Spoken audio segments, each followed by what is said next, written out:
Hello friends and welcome. Today we will be talking about glycogen.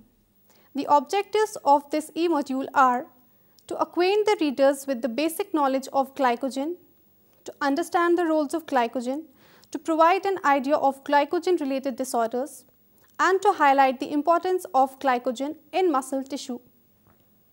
Let us first know what glycogen is.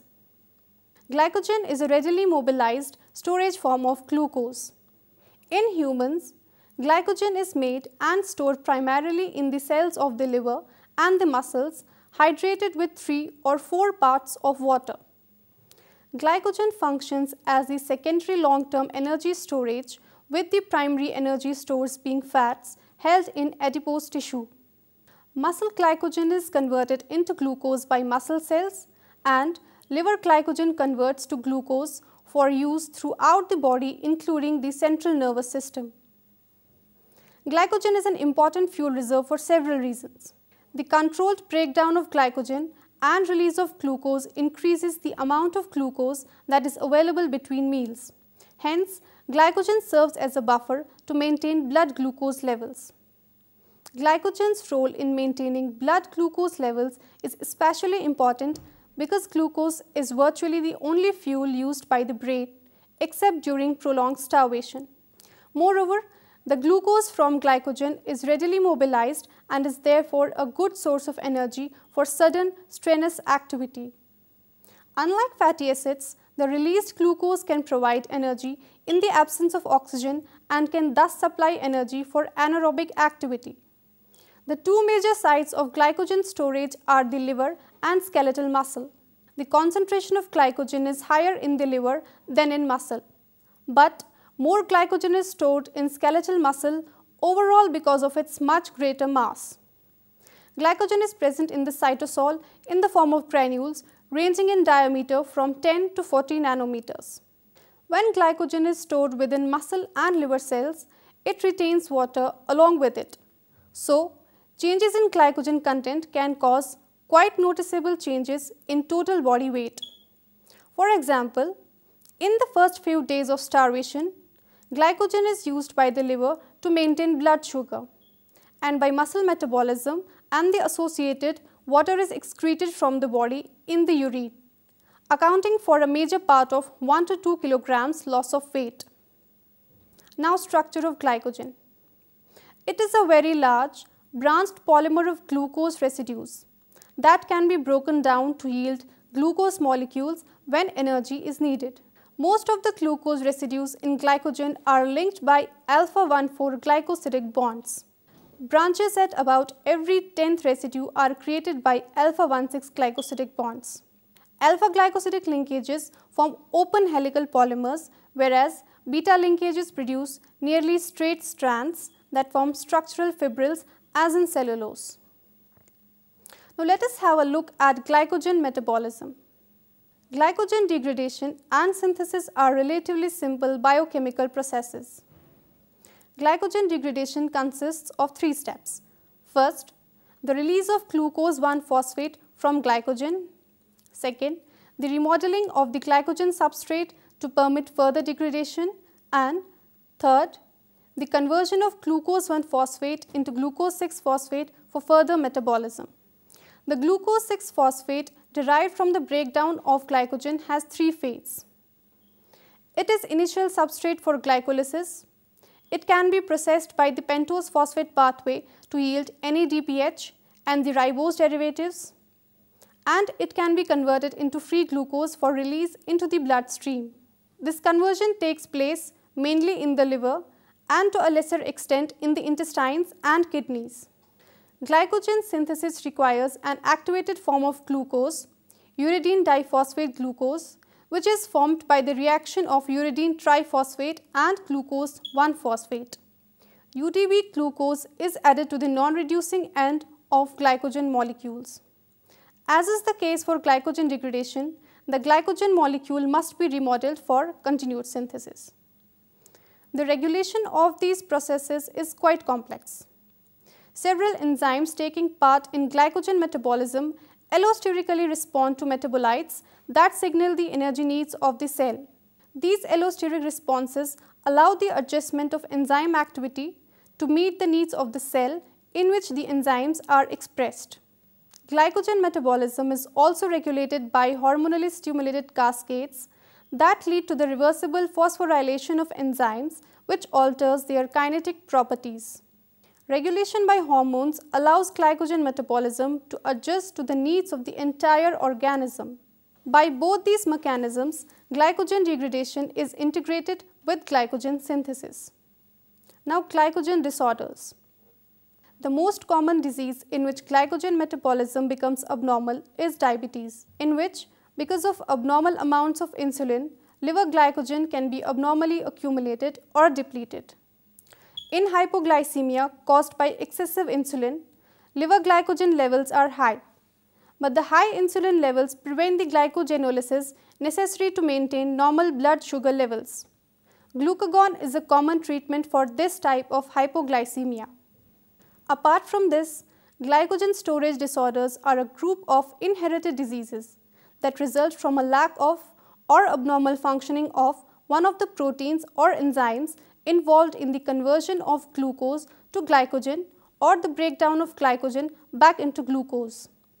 Because there are a number of different enzymes involved in glycogen production and breakdown, there are a number of different glycogen storage disorders. In fact, there are over 12 types of glycogen storage disorders. Each disorder has a different enzyme lack or malfunction. If the enzyme problem is with one of the enzymes involved in glycogen production, this causes reduced amounts of normal glycogen to be produced and sometimes abnormal glycogen being produced. If the enzyme problem is with one of the enzymes involved in glycogen breakdown back into glucose, this can lead to low levels of glucose in the body, a condition known as hypoglycemia, a buildup of glycogen in the muscles and liver. Because glycogen storage disorders are inherited and can affect energy production and metabolism within the body, they are also known as inborn errors of metabolism. Now, functions of glycogen. There are important differences between the major functions of liver and muscle glycogen.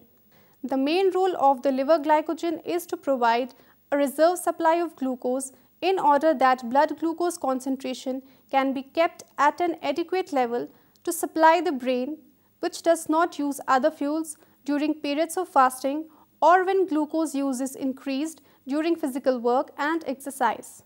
Thus, after meals, some of the carbohydrate consumed is stored as liver glycogen, and during fasting, this glycogen is broken down and the glucose is released into the blood. In a healthy adult, the liver glycogen store is usually between 50 and 100 grams, containing enough glucose to satisfy the brain's requirements for up to 24 hours. The main role of muscle glycogen is to provide fuel for the muscle's own contraction during exercise. In fact, muscle glycogen cannot be broken down to glucose and so cannot be used to raise blood glucose concentration directly. However, in some circumstances, when their metabolism is partially anaerobic, skeletal muscles produce lactic acid from glycogen. When this lactic acid passes into the blood, it is taken up by the liver, where it is converted into glucose. Thus, it can be used indirectly to raise blood glucose. The major stimulus causing the breakdown of muscle glycogen is contraction of the muscles. Thus, the onset of exercise is accompanied by the initiation of glycogen breakdown. The extent to which the muscles continue to use the glycogen store depends on the intensity of the exercise. With low intensity exercise such as slow walking, cycling or swimming, the muscles do not use much glycogen as they are able to take up fat from the blood as a source of energy for contraction. However, with higher intensity exercise such as jogging, brisk uphill walking, running, the muscles need to use glycogen or glucose from the blood to support the higher rate of energy expenditure. A well-nourished person will have enough glycogen in their muscle to enable them to exercise for 1 to 2 hours at approximately 2/3 of their maximum capacity for aerobic exercise.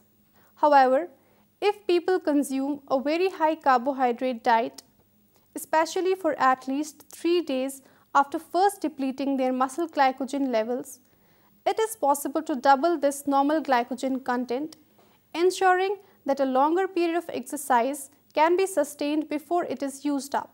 This is known as carbohydrate loading or glycogen supercompensation and is often used by distance, especially marathon runners, before important running events. Glycogen plays an important role in muscle tissue.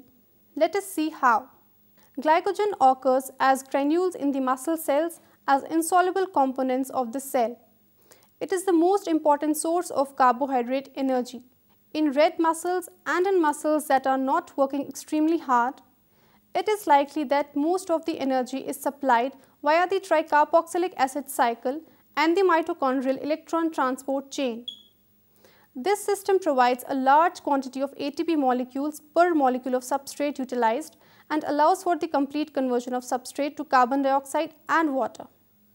The mitochondrial system, however, requires oxygen, and in some instances, when the muscle is under heavy stress, oxygen is not available in sufficient amounts to maintain mitochondrial function.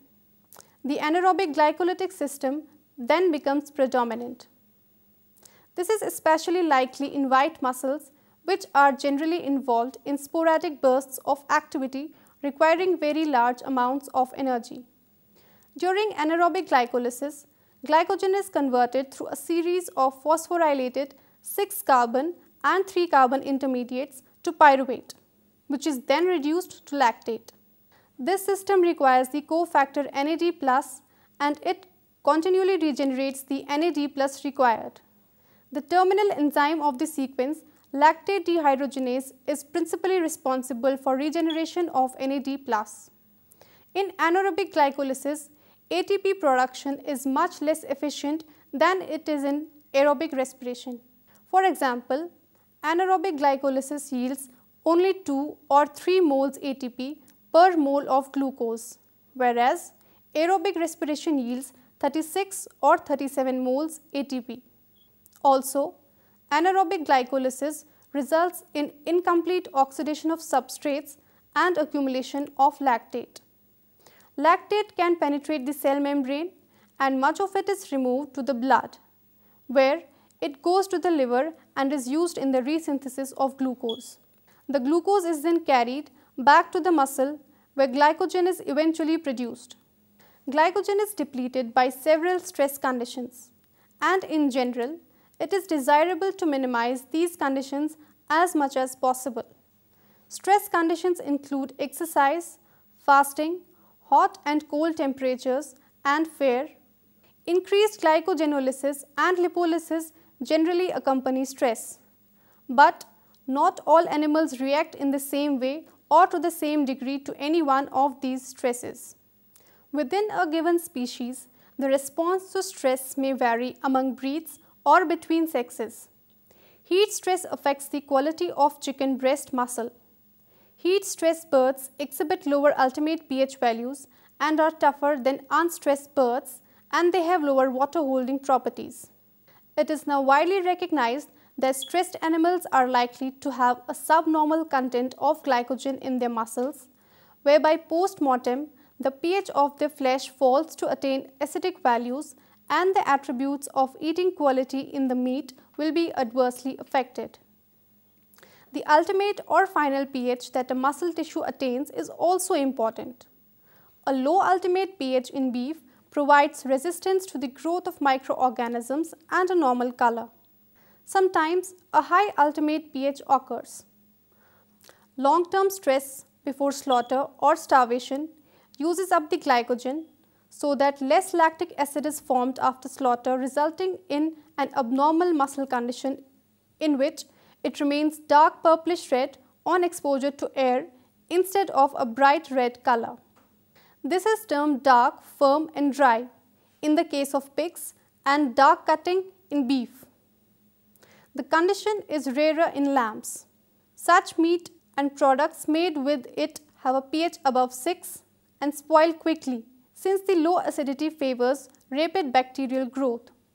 If animals are stressed immediately prior to slaughter as when they are roughly handled or fight one another, the muscle glycogen is released into the bloodstream and after slaughter is rapidly broken down to lactic acid while the carcass is still warm.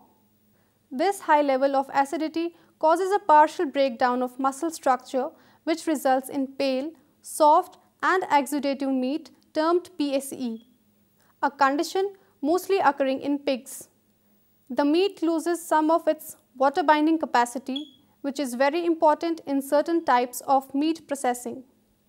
PSE and DFT meat are perfectly safe to eat, but limited in their processing capacity.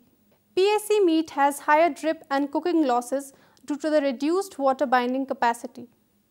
As well as the pale color, the meat has less flavor than usual. DFT meat has normal or increased water binding capacity and so is suitable for scalded or boiled sausages and other cooked products, but it has a poor meat flavor. While there is no remedy for these defects in the meat, DFT and PSE meats can be blended with normal meat for the preparation of products of good quality. After slaughter, as the glycogen in the tissues is exhausted, rigor mortis sets in and the whole carcass becomes stiff.